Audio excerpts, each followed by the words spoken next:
तोखे न चवां त भला कंहिंखे चवां।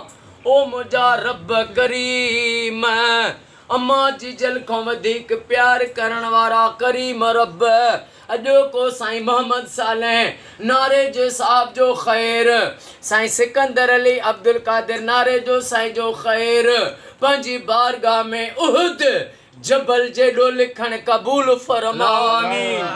ओ मौला मोहम्मद सालेह साईं खे, साईं जे पुटनि खे, बचड़नि खे, अमड़नि न्याणियुनि खे पंहिंजी क़यामत ताईं हिफ़्ज़ अमान पनाह पनाह अता फरमा।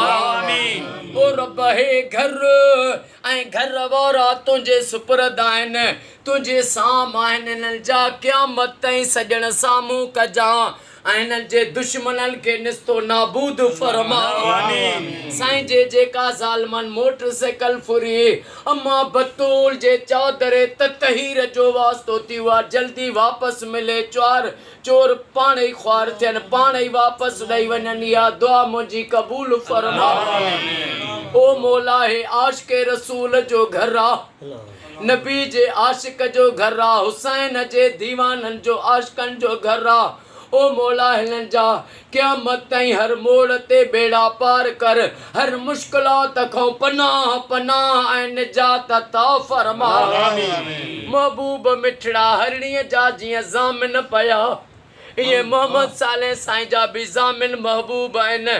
मोहम्मद सालेह तो कुल मुश्किलातूं क़यामत ताईं दूर फरमा। साईं जे रोज़गारनि में बरकतूं अता फरमा। साईं जे पुटनि खे पढ़ाई में कामयाबी ऐं आफ़ीसरी अता फरमा। मुंहिंजे अमड़ियूं न्याणियूं पढ़ाई में कामयाब थियनि ऐं जंहिं बि अॼु दुआ जे लाइ चए उन्हनि सभिनी जो बेड़ो तार। साईं प्रिंस मोहम्मद अब्बास साईं जी न्याणी, मुंहिंजी न्याणी डॉक्टरी जो जेको हाणे इहो कोर्स इम्तिहान अथसि, हिन में उनखे कामयाबी ॾे, वॾी MBBS ते इहा दुआ क़बूल फरमा। जुमिला जेके बि दुआ में वेठा आहियूं सभिनी खे रोज़ी में ग़ैबी गंज अता फरमा, ज़ाहिरी गंज अता फरमा।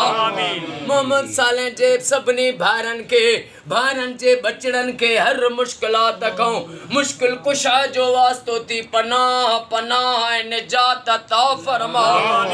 ओ मौला जंहिं ते बि मुश्किलातूं उहे सभु दूर फरमा।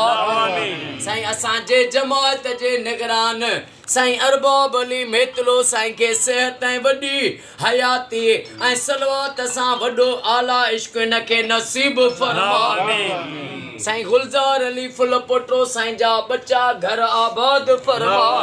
साईं साबिर हुसैन पढ़ियो साईं खे सेहत ऐं वॾी खिज़री हयाती अता फरमा।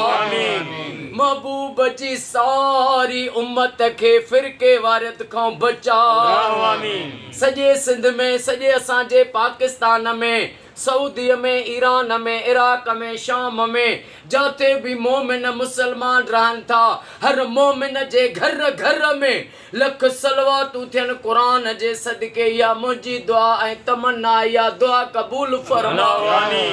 इन्नल्लाह व मलाइकतहू युसल्लूना अलल नबी बरहक नबी सल्लल्लाहु अलैहि या वसल्लम। अय्युहल्लज़ीना आमनू सल्लु अलैहि व सल्लिमू तस्लीमा।